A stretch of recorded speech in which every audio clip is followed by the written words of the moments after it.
Специалистите от Масей Фергюсън създадоха върховия в своя клас модел роторни комбайни Фортия. Хедър с принудително подаване и система за картографиране са само част от отличителните му характеристики.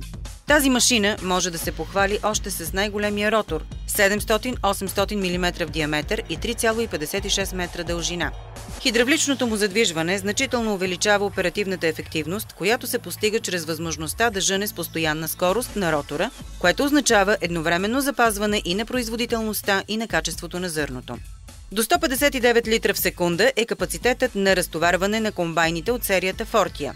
От друга страна, то няма да се налага често, заради големия обем на бункера. Основните задвижващи ремъци са сведени до 13, а веригите са 3. Така обслужването и поддръжката са максимално улеснени и опростени. А резервоарът за гориво 870 литра означава едно – цял ден жътва без зареждане. И нека не забравяме за комфорта на оператора. В кабината често му се налага да прекарваш часове. Затова МФ Фортия е комбайнът с най-голямата кабина с затъмнени стъкла.